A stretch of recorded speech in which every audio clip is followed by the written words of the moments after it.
Are you blaming me for doing well, or is that your own choice? I'm blaming myself for doing even better. So today's topic is all about blame. And we're going to be going through blame culture. That's the topic Mm, of today.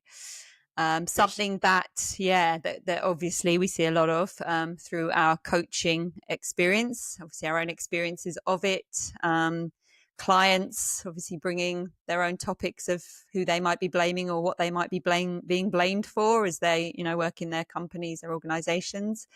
And more widely, I guess, where we learned to blame, why the world is in the state that it's in, let's say, with all the wars happening, and how we're living in this huge blame culture. So something that's, quite close to my heart. Been watching it, and when kind of looking out into the world and going, what would be really beneficial in the world to help humanity grow, evolve, and become a more peaceful place to live, and potentially blaming less could be part of the answer to that. So Okay, excellent. So we're going to start off with solving all the world's problems. what one human at a time. One human at I'll a start time. with you, and then we'll get to the others. For the audience, she's been working on it for 3 years. I don't think there's been much movement here, but anyway. Don't blame me. Yeah, very cool topic. Like, what would you say is blame? Like, how would we identify when we're blaming? I think what I was, as I was thinking about this earlier, the main thing is, I would say, is when we are triggered in some way. So there's Okay. things like we've observed something, someone's done something, and we're just simply observing a situation play out, versus there's some sort of trigger within us happening where it's their fault, it's not my fault. It's kind of this whole, it's them, it's this whole thing where we have some sort of emotional trigger, emotional response to. And Mhm. as I was thinking about this earlier, just reflecting on, as children, it's like we can see how children go to blame. I'm sure most people, would have witnessed something in life with kids where they're, blaming someone for stealing their toys, let's say, blaming someone for making them sad, for making them cry. Yeah. And this is what kids are learning from adults. They're learning True. it from adults. And then we as children are never growing out of that. So as we go through life and we're blaming each other, and we're at work and we're blaming the person that's just left, or the person that's not in the room, or maybe the person that is in the room if we're brave enough, it's we're still playing out the patterns of our childhood selves that learned to blame and never got taught to not blame. Right. So that's been my Yeah. ponderings on it today. Yeah. What do you think? Yeah, no, well, actually, before I get to my thoughts, I think that's pretty cool. The image that came to mind was, I think we used it in one of our client sessions a few months ago, but it was a photo of a little boy and girl. They must have been like 2 or 3 years old, and one of them was just pointing the finger Yeah. directly at the other. Yeah. It's on you. Yeah. And then Yeah. actually, we're sort of also taught that that's impolite and rude, and so banish that from, you can't point at anyone. That's rude. And Yeah. so then we kind of internalize it and stuff it, but it ultimately comes out. But I was thinking of that image. Yeah, totally. Yeah. And it's a good point. It's like, yeah, we're told not to do that. So as you say, we internalize it, but then it may at some point explode out, but we can't explode it out and take responsibility for it because we've already been told off about doing that. So then as it explodes out, it's an explosion about someone else because it can't be me because I Yeah, got in trouble for pointing the finger. right. Yeah, Yeah. totally. So I think that's cool. Like as Yeah. kids, we get disciplined and we get controlled to a Yeah. certain extent by our parents and other peers and teachers and all sorts. Yeah. And so our authority's outside of ourselves at that Yeah. stage of development. And so we're internalizing, if I do this, it's good. If I do that, it's bad. Yeah. And then I don't want to feel bad. So if I can get away with it, I'm going to put it out there. Yeah, I love that. Exactly.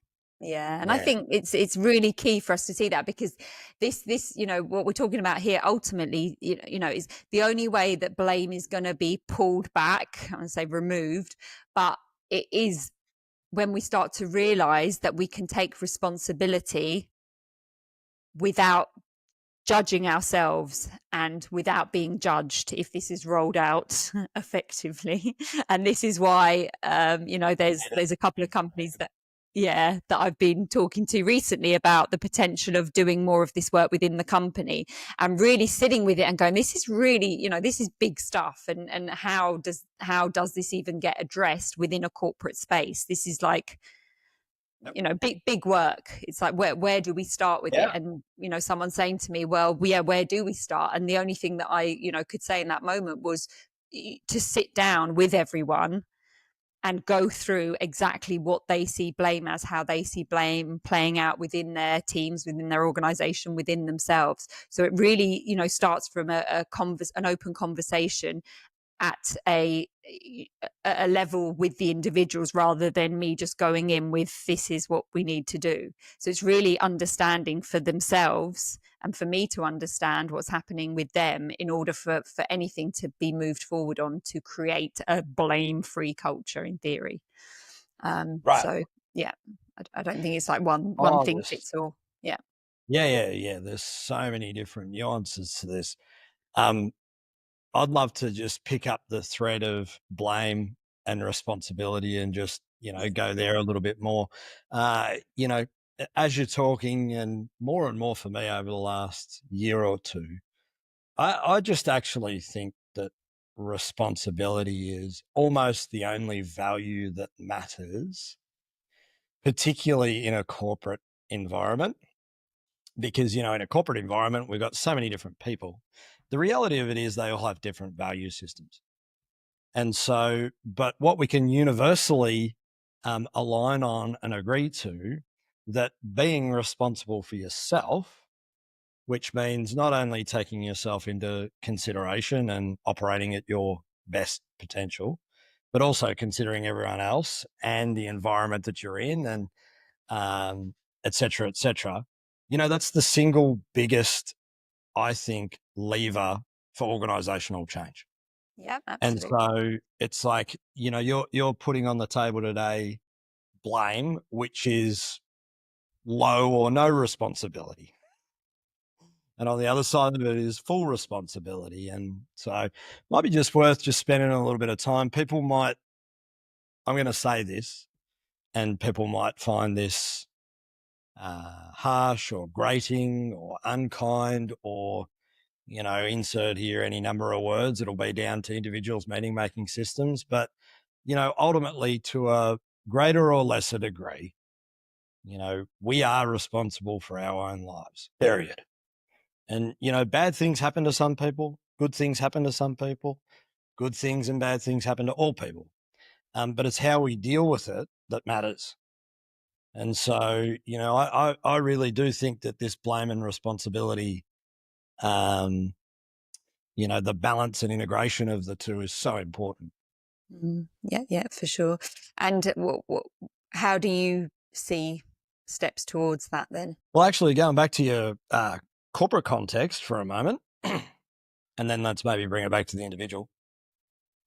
We did some work last year, and then before that, we were working with a company for a little while, a pretty big consumer company.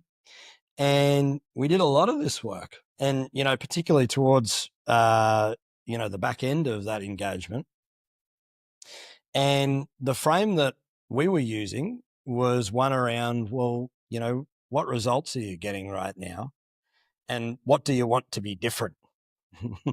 And so that's almost like the first question in a corporate environment, because generally we're oriented towards, achieving something. Mhm.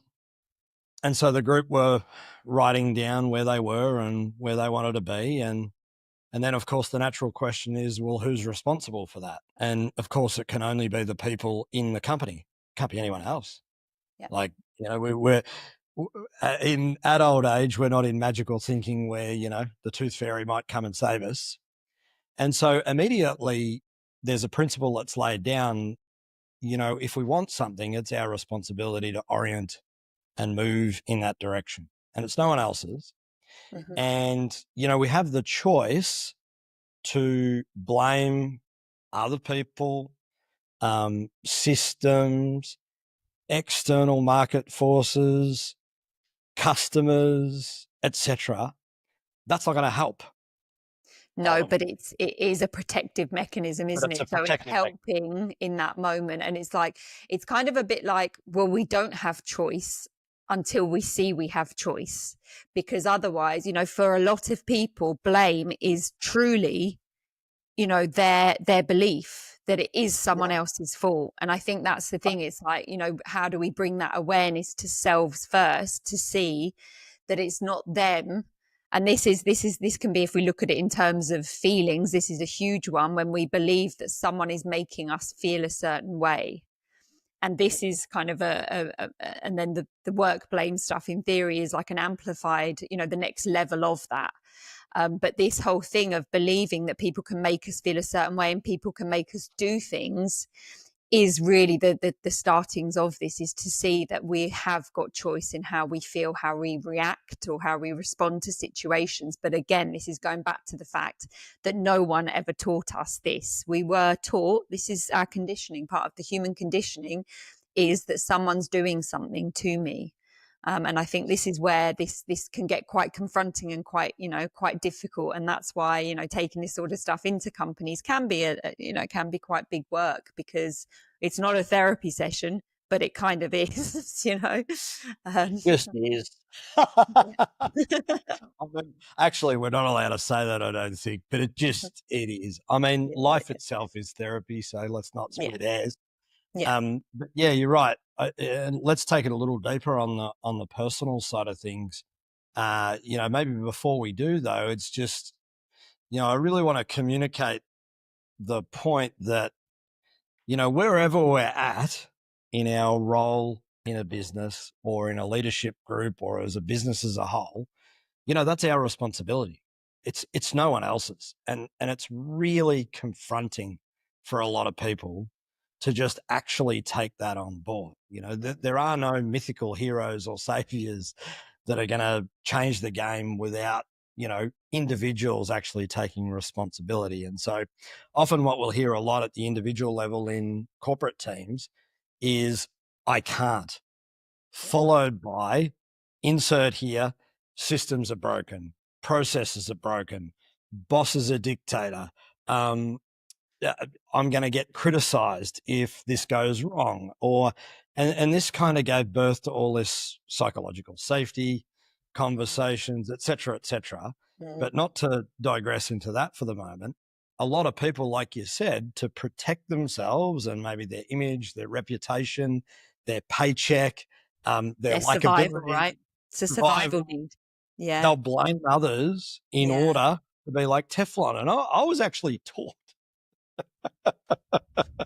I was taught in my corporate journey, quote unquote, Andrew, be more like Teflon. And that is just like the most under-responsible statement that you could So go on, possibly. just explain that for those listening that may not get that. Yeah. So it's people that you might see in the corporate environment that nothing ever sticks to them. Yeah. So they might be responsible for making a decision. It's in their brief or their decision-making authority or whatever. Yeah.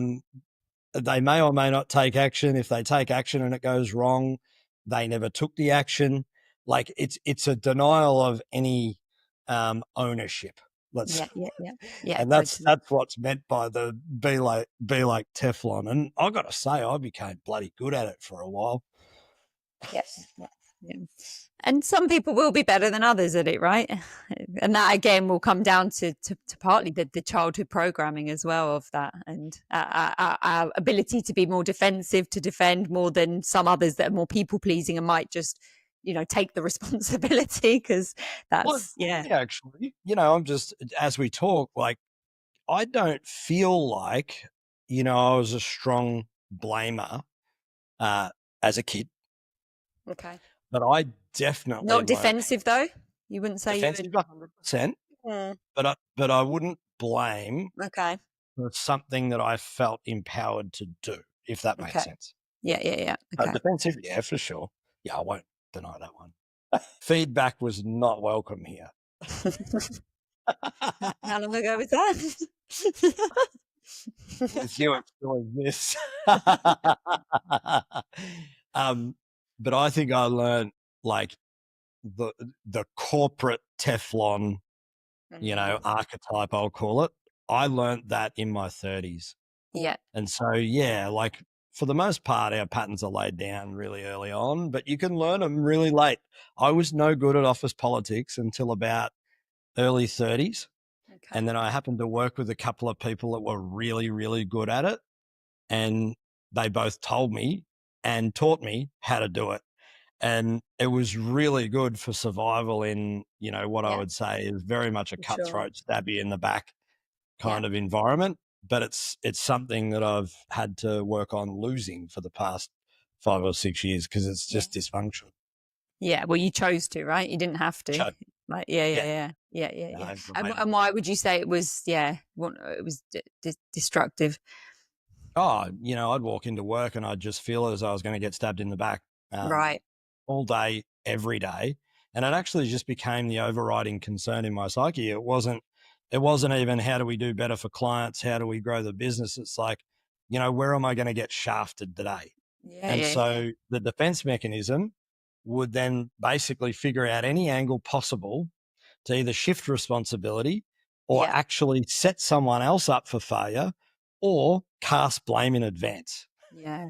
And it's interesting because it does, although it does happen obviously at every level of say working at the top, let's say in those higher roles, there is more of that, mentality of I've got to survive. I've got this job. I'm being paid really well. This is self-image. This is my Yep. identity more than, let's say, lesser. So it is that whole thing of I need to protect myself. And that's, yeah, for it to be someone else's fault is my way of keeping all of these, this all that I've acquired to be where I'm at right now. So, and that's where, again, if we go even larger scale to that, it's like the world is just a massive organization that is operating in the same way. And, when we see world wars, it's all about blame. It's just blame culture, blame, defend, attack. And this is why it's so important. The more that we can get this, within our own individual selves, our relationships, our families, our companies, that's the hope for, the rollout of this throughout the world. But at the moment, it's rife. So again, every person we can, reach with this message, or any organization we can go into with this is helping humanity. And people do laugh when I say things like this. They're like, the world's not going to change just because you go into one organization and have a chat with some people. And I'm like, yeah, but the conversations, would be the same. You just got to get the Oh, people. it's amazing, the work we've done in inside some of the corporates that we've Yeah, worked at. There are still people 3 years later that they'll get in touch and they'll go, "I'll never forget when the light bulb went off about X." yeah, And yeah, so yeah, the change has happened. It's yeah, amazing. yeah. Um, I'd love you to talk a little bit more about like the individual level. Like, what do you see in coaching at the individual level around like how does blame, work? You mentioned defensiveness in a bit. Like, walk us through it. Yeah, I think so. If I look at it in a coaching context, let's say people generally will come in, new to coaching, new to this kind of work, with stories of whether it's family members, people at work, their partners, let's say, of what is, what is being done to them. So Yeah. that's, a huge one. I've had an argument with my partner, or something's happened at work where my boss has done this, or my staff have done this.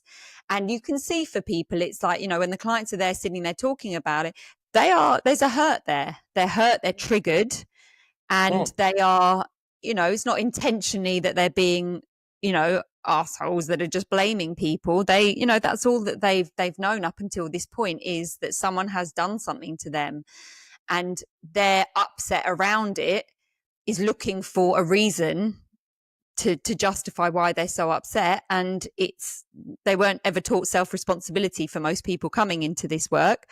So obviously it's got to be that person out there. So the work that is done, together with them is quite confronting, for more, some more than others, to be able to sort of say, right, okay, so there's two of you in this dynamic. So there's an energy being held by two people. So could it be that there's a responsibility for both parties that would need to change, rather than it just being what they need to do to make you feel better? Right. And that's kind of the key component. Relationship coaching is a great one for this, right? It's huge. Family stuff as well. It's like Blame only exists really in relationship with another or a thing, yeah? yeah, Yeah, the self makes thing. sense. Yeah, I It's true. It's this the self that is in two parts, right? It's still the self, right? That's conflicted, um, arguing with itself, and then blaming the other half, then projecting it out on the other half. no, that's good. Like, I reckon it'd be great to go down a little bit more detail.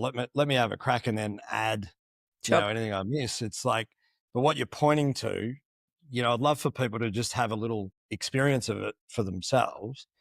So I think what you're pointing to is there's this external event or stimulus that's going on out here. It might be husband or wife, throwing shade your way or whatever it is, or someone hasn't taken out the bins or whatever.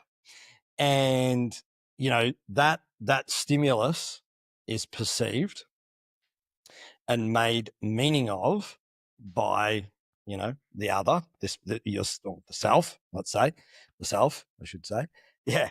And the meaning that's being made is one that's uncomfortable in some way, shape, or form. And so there's a discomfort in the body, whether people notice it or not, because people have got different levels of feeling awareness and sensory or kinesthetic awareness. Or discomfort in their mind if they go Or that way. discomfort in They their might be mind. missing their body and just play more access to it in mind. It happens. Body?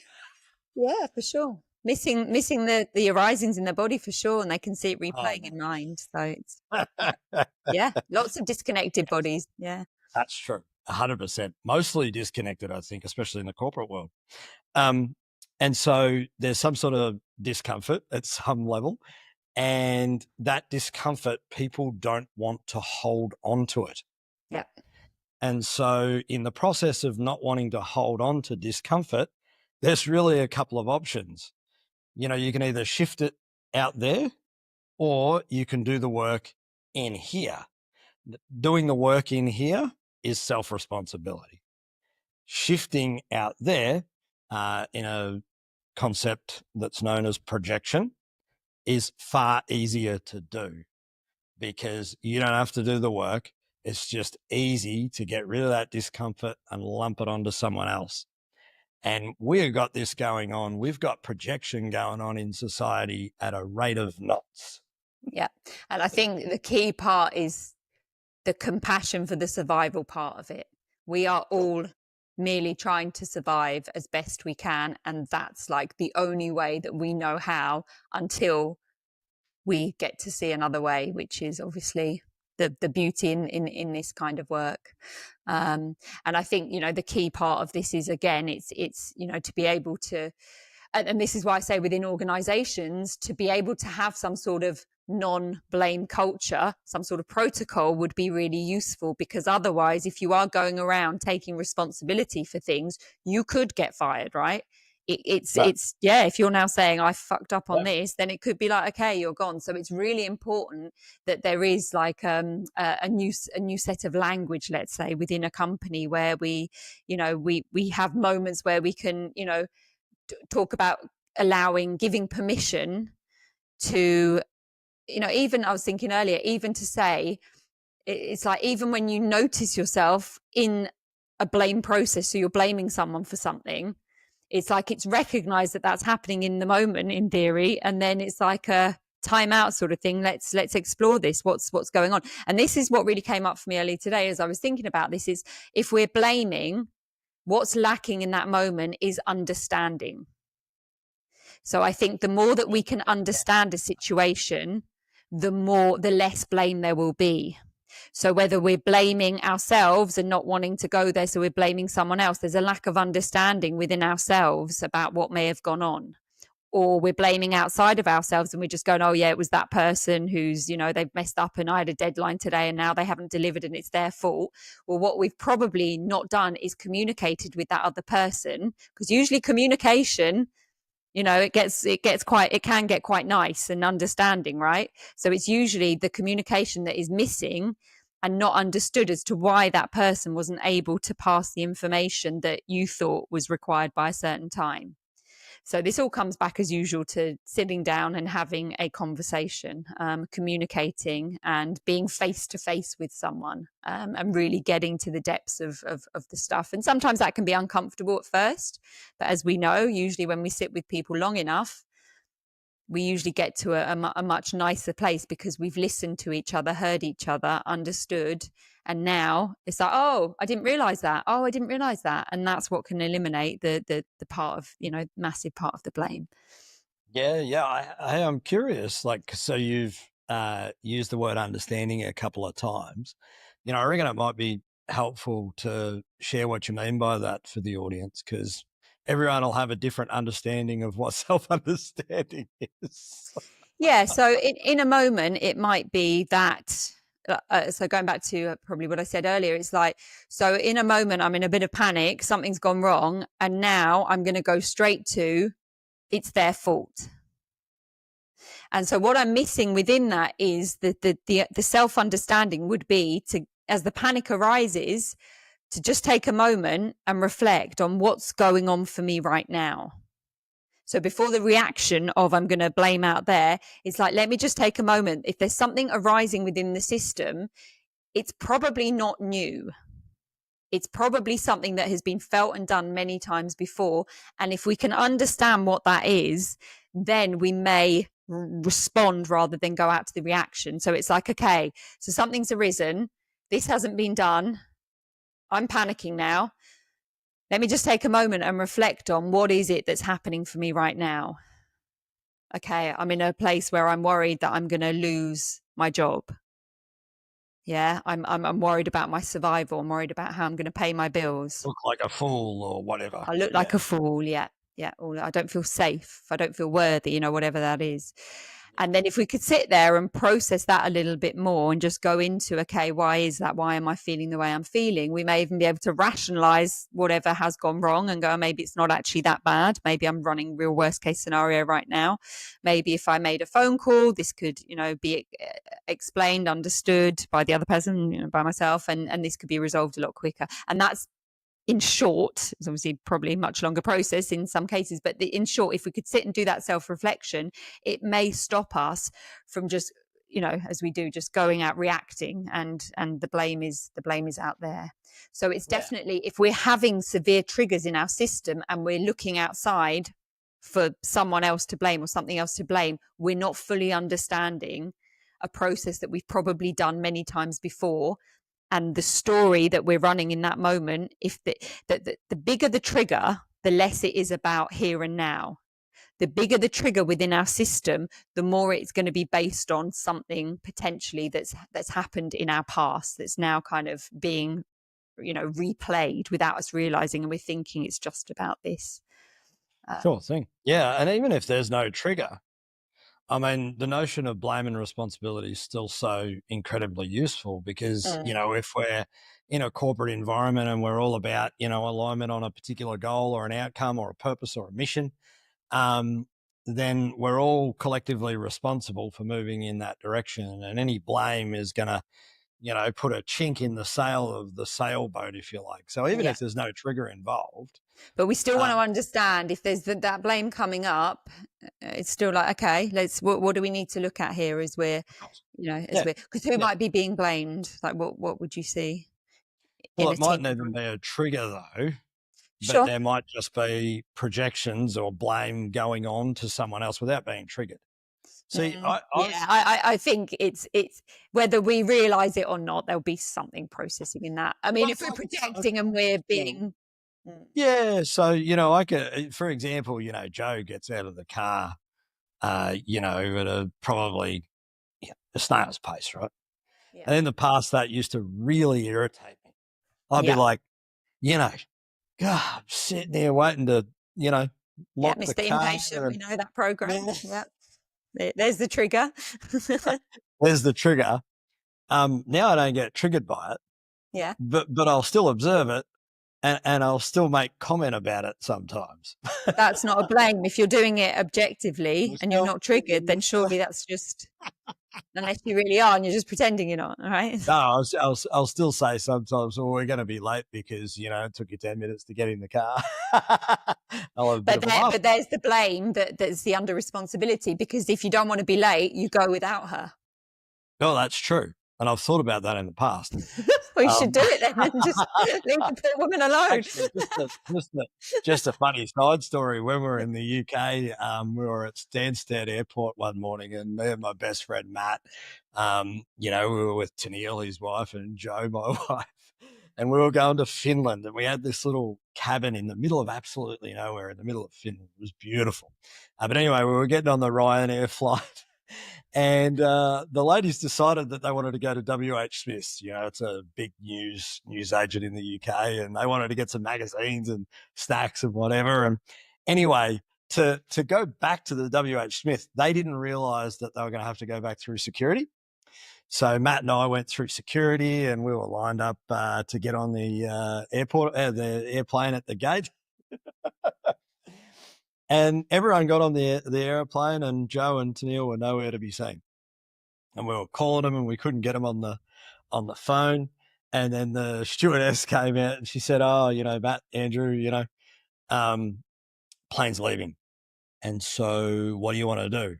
And, you know, Matt and I looked at each other, and we were like, well, do we wait for Joe and Tennille or not? And, you know, my vote was to get on the plane.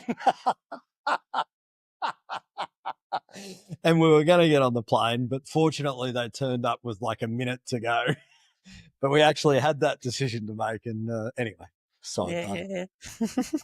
But that, I mean, that's, you know, that is the example of it. It can sound quite harsh, but if we're going to get annoyed by and blame people, it's like, well, do whatever you want to do to take responsibility, because otherwise it's always going to be down to someone else. It's as if we haven't got a choice in that. And I think this is the key part.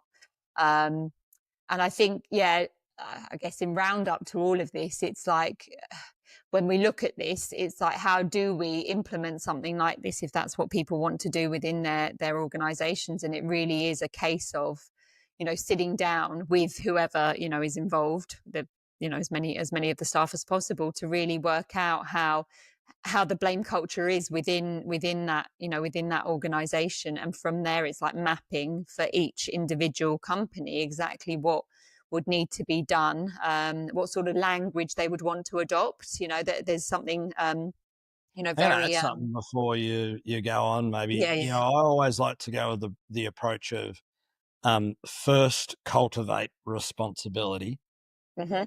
and then look at how we deal with blame. Most people have never been taught how to take responsibility before.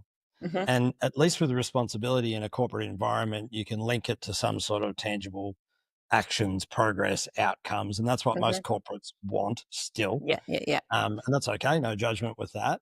But orienting people in the responsible direction is healthy and functional adulting. You know, we're moving into more adulting and further away from the childlike behavior of, you know, blaming. Yeah, And yeah. so I think that creates a lot of space for then also taking on the other half of the ledger, which is, well, how do we, you know, how do we disincentivize a blame culture? Mm-hmm. And one of the things you said earlier was really important. Everybody's got to be on board, like from numero uno all the way down. Otherwise, these changes don't work. Doesn't matter what we're talking about, let alone Mm-hmm. blame and responsibility. Mm. But that would be one thing that I'd add. I like to Yeah, do the yeah. responsibility side first. Yeah, totally. Yeah, yeah, yeah. And I think, you know, from there, it's then looking at what's the language even that we start to implement. And each, you know, organization will have different ways of phrasing things. But a really important one is something that I do with many of my clients is this thing around, starting conversations with a frame already of this isn't about blame. So when we're rolling these things out, it's really, anchoring in the word, the blame word, and starting off with this isn't about blaming anyone, but let's have a look how the team is impacted or why this might have gone wrong, rather than looking for it to be individuals. And, if there are individuals that are obviously responsible for certain parts, then, it's not that we ignore that, but we look at it in a way of going, okay, what's gone wrong here? Who was a part of that? And understand, from their perspective, listen and hear and understand from their perspective what it is that's happened. And this doesn't mean that we keep staff that are messing up. This isn't about just keeping everyone in, but what can tend to happen with any relationship, whether this is at work or outside of work, again, it comes to that place. Once we can understand what's actually happened because we've listened, then we may find resolutions to be able to work better. And if that's found and things still aren't working out, then we can make decisions on whether we want to be in the company, whether we want them to still be in the company. But I think there's too often that we are blaming someone, pointing the finger, getting rid of them. And we've not had that, any of those discussions of being, and people go, oh, it's a waste of time. We haven't got time. And I get that this is a time consuming process, but in the long run, potentially it's going to save a lot of time, because what's happening is you're cultivating, much healthier human beings that are able to communicate. At first, it's a bit slower, but for the long term potential of it being quicker conversations and much healthier. Yeah, I think you've hit on a really good thing there. I mean, one thing that I'm saying to all the clients of late is like, the first and foremost thing that, if I were in their shoes again and running big teams, first thing that I'd look for above all else would be responsibility, period. And you hire for it deliberately, consciously, because then there's so much less work to do. I mean, with responsibility comes so many different things. You normally get the conscientiousness, the openness, the But I think that flexibility. could even be a whole maybe topic next Oh, time to go 100%. into. I think, Yeah, because we've been quite global on that. We can maybe get down into we that have one a bit. been. Oh, that's my forte, right? One thing I do want to mention that will be maybe controversial. I've put in a couple of snippets of this, so I'll just throw it in again. I think we've attempted as a society with an early stage effort to rectify some of the problems that we're seeing, that we're talking about today. Yeah. And that's through the psychological safety work.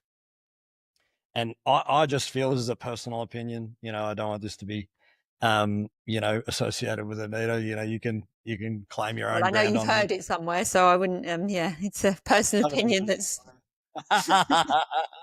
you've definitely it's heard. it's it's it's it's a feeling for me that, when I observe how companies are trying to implement psychological safety, I think that there's a byproduct of it that can actually encourage more blame and more victimization and more poor me, more, why does this happen to me? And it's not intended. I'm sure it's not intended to be that. In fact, I think it's intended to be the opposite. Um, and, I would never go so far to say that, people should quit their psychological safety programs. But I feel I'm quite passionate about, if people taught responsibility, there would be a lot less need for psychological safety.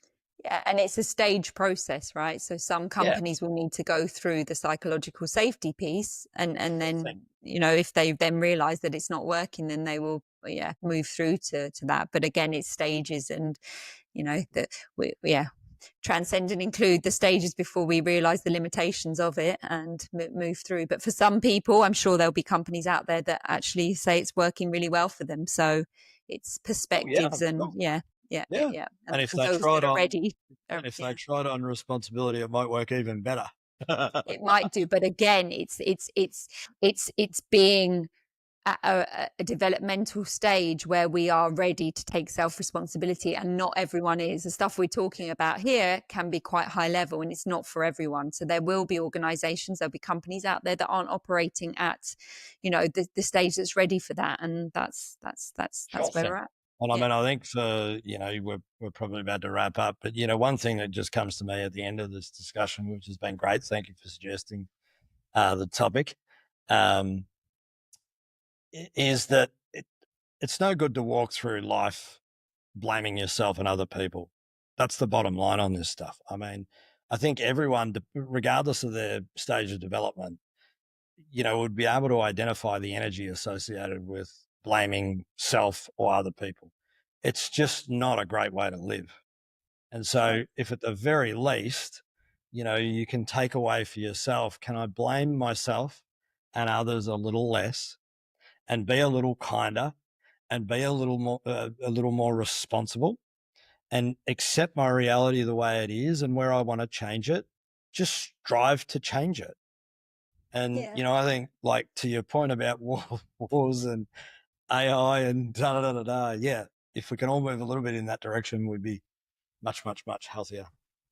Yeah. Yeah. Yeah. Yeah. Yeah. And I think it's that thing again. It's that part where, you know, less judgment of self, more kindness, more compassion to self is where we can move more into that place. And if we're struggling to do that, we're struggling to remove blame, there's probably quite a harsh judger internally that we may not be aware of, that's kind of running the show. So it's, for some people it's easy to kind of drop things and let things go and just carry on and, get on with it or whatever. And for other people, there's some deeper work there to do. There might be some trauma around blame and what they've watched growing up and all the rest of it. So everyone, will have a different process, and find whatever works for you to free yourself. Yeah, Okay. perfect. Thank you for today. Yep. Great chat. Thank you. Thank you. All right. Thank you everyone for watching, listening. As always, get in touch. Let us know what you think. And if you're more, if you're interested to hear any more about blame and what we do with companies, individuals, then please reach out and get in touch. We'll see you next time.